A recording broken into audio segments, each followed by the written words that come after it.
आपकी लाइफ में जो अभी प्रॉब्लम चल रही है उसका सॉल्यूशन क्या है? देखते हैं लवली पीपल कि आप लोगों की लाइफ में अभी अगर कोई प्रॉब्लम चल रही है तो उसके लिए आप क्या कर सकते हैं, उसको सॉल्व करने के लिए आप क्या कर सकते हैं? सिंक्रोनिसिटी। हो सकता है कि आप में से कुछ लोगों को कहीं ना कहीं से मैसेजेस मिलते हों। हो सकता है आपके ड्रीम्स के थ्रू आपको सॉल्यूशंस मिलते हों, आपको आंसर्स मिलते हों या मिलेंगे कमिंग डेज़ के अंदर। तो यूनिवर्स आपसे सिंक्रोनाइज करने की कोशिश कर रहा है, लेकिन किसी ना किसी वजह से आप लोग यूनिवर्स के मैसेजेस को जो आपके ही थ्रू आ रहे हैं उनको आप इग्नोर कर देते हैं। जैसे अगर आपने कोई बुक पढ़ी, हो सकता है उसमें कोई एक ऐसी लाइन हो जो आपको लगे ये तो मेरे ऊपर ही है, तो हो सकता है उसके बाद आपको सोल्यूशन मिले। यूनिवर्स आपसे कनेक्ट करने की कोशिश कर रहे हैं, लेकिन कहीं ना कहीं आप लोग कनेक्ट नहीं हो पा रहे। हो सकता है आप इतने स्पिरिचुअली अवेयर नहीं हैं, तो आपको ज़रूरत पड़ेगी मेडिटेशन करने की। नेक्स्ट 7 डेज़ या नेक्स्ट 3 मंथ्स तक अगर आप मेडिटेशन करते हैं, नेक्स्ट 7 डेज़ से 3 मंथ्स तक अगर आप मेडिटेशन करते हैं, तो जो पीस आप के पास आएगा मेडिटेशन करने के बाद, उसमें आप एक्सपेक्ट कर सकते हैं कि आपको डेफिनेटली कोई एक सॉल्यूशन तो ऐसा दिखाई देगा जो आपकी प्रॉब्लम को सॉल्व करने में आपकी मदद करे। ऑलराइट। एंड आप में से कुछ लोगों को लव का इशू है, ठीक है, और आपको ये समझ में नहीं आ रहा है कि कैसे आप अपनी लव लाइफ को इम्प्रूव कर सकते हैं, या फिर कैसे आपके लव लाइफ के अंदर जो प्रॉब्लम है, हो सकता है आपके पार्टनर के साथ, स्पाउस के साथ कोई प्रॉब्लम चल रही हो, या आपके बॉयफ्रेंड गर्लफ्रेंड के साथ कोई प्रॉब्लम चल रही हो, उसको आप कैसे ठीक करेंगे। आई डू फील कि आपके रिलेशनशिप में कहीं ना लव की लैकिंग है। कोई एक पर्सन उतना नहीं दे रहा है जितना आप दे रहे हैं, या शायद आप दोनों ही उतना दे नहीं पा रहे अपने रिलेशनशिप में। वो एक जो फाउंडेशन होता है ना रिलेशनशिप का, कहीं ना कहीं मुझे वो मिसिंग दिखाई दे रहा है।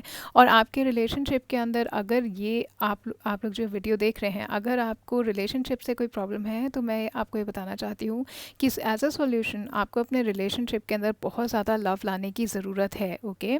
एंड 6 नंबर है वीनस का। तो वीनस जो है काफ़ी ज़्यादा सेंजुअलिटी भी लेकर के आता है। तो हो सकता है कि कुछ लोगों के लाइफ के अंदर, लव लाइफ के अंदर जो है रिलेशनशिप में फ़िज़िकल प्लेजर जो है वो मिसिंग हो। आपको दोबारा से उसे री इनवाइगरेट करने की ज़रूरत है। आप दोबारा से अपने रिलेशनशिप को एक नए तरीके से शुरू करिए, कुछ न्यूनेस लाने की कोशिश करिए, कुछ फ्रेशनेस लाने की कोशिश करिए, बिकॉज आपके रिलेशनशिप में वो मिस हो रहा है, आपके रिलेशनशिप में बोर्डम आ रहा है। ओके। एंड उस बोर्डम से निकलने के लिए आप मूवी जा सकते हैं, आप डेट्स पे जा सकते हैं, कॉफ़ी पे जा सकते हैं, या घर में कुछ ऐसा अपने पार्टनर के साथ कर सकते हैं, उनके लिए कर सकते हैं जो एक फ्रेशनेस आपके रिलेशनशिप में लेकर के आए। देखिए कहीं ना कहीं मुझे लग रहा है कि लव लैक कर रहा है आपके रिलेशनशिप में, और काफ़ी ज़्यादा बोर्डम आ चुकी है। ओके। हो सकता है कुछ लोगों के लिए ये इशू हो कि आपको समझ नहीं आ रहा हो कि हो क्या रहा है आपके रिलेशनशिप में, तो शायद जो दूसरे आपके जो पार्टनर है वो कहीं ना कहीं आपके टूवर्ड्स उतने लविंग नहीं हैं, इसकी वजह से ये प्रॉब्लम आ रही है। और इसको ठीक करने के लिए आप लोग अपने रिलेशनशिप के अंदर जो अपनी तरफ से कर सकते हैं, you can be more loving towards that person, you can provide them mental comfort, provide them more affection, काफ़ी ज़्यादा केयर आप उनकी कर सकते हैं। तो कहीं ना कहीं आपका रिलेशनशिप उस चीज़ से इम्प्रूव होगा। ऑलराइट। एंड आप में से कुछ लोगों के लिए रिलेशनशिप चेंज आ रहा है। तो मुझे ऐसा लग रहा है कि आप में से कुछ लोग खुद ये चाह रहे हैं कि इस रिलेशनशिप से आप लोग बाहर निकलें। ये मैसेजेस टाइमलेस हैं और बहुत ही जेनरिक मैसेजेस हैं यहाँ पर। ओके। तो जो भी आप लोगों से रेजोनेट हो रहा है आप प्लीज़ उस पर ही ध्यान दीजिएगा, बाकी सारी चीज़ों को आप इग्नोर कर सकते हैं। रिलेशनशिप चेंज और यहाँ पर सिंक्रोनिसिटी आया है, तो मुझे ऐसा लग रहा है कि आप में से कुछ लोग ये सोच रहे हैं कि जो रिलेशनशिप आपकी पहले थी, अब शायद वो आपके लिए उस तरीके से काम नहीं कर रही है। आप में से कुछ लोग डेफिनेटली कमिंग 3 मंथ्स में अपने रिलेशनशिप को चेंज करेंगे। हो सकता है कि आपका रिलेशनशिप एक पॉजिटिव टर्न ले रहा हो, लेकिन कुछ लोगों के रिलेशनशिप के अंदर मैं देख रही हूँ जहाँ पर सामने वाला इंसान 100% नहीं दे पा रहा।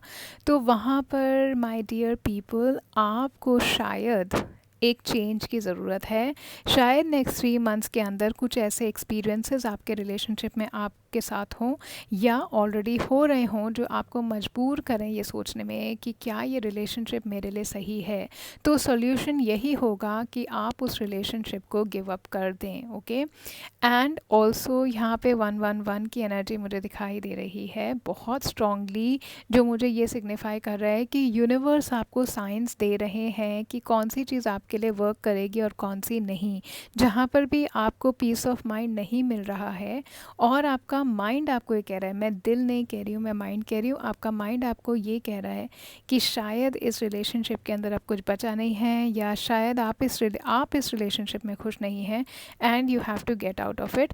तो वहाँ पर प्लीज़ यूनिवर्स की बात सुनिए and that will be a solution for you, कि जब आप अपने उस सिचुएशन से बाहर निकलेंगे तो आपको एक पीस ऑफ माइंड भी मिलेगा और आपको किसी तरीके की सेंस ऑफ फ्रीडम मिल रही है। जहाँ पे आपके लिए प्यार नहीं है वहाँ पर आपको कभी भी सेटिस्फैक्शन नहीं मिलेगा।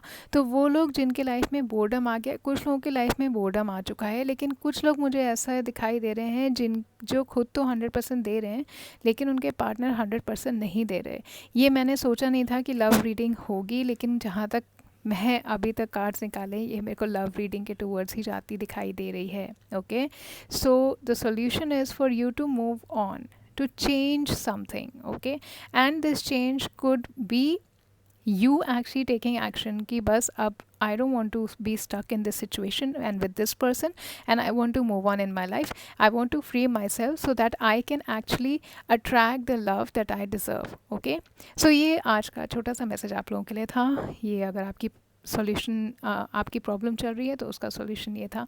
रीडिंग को क्लेम करने के लिए कमेंट में 111 लिखिएगा, मुझे ज़रूर बताइएगा कि और कौन सी चीज़ों पर आप वीडियो देखना चाहेंगे। Thank you so much for watching this. Channel को सब्सक्राइब ज़रूर करिएगा। Thank you.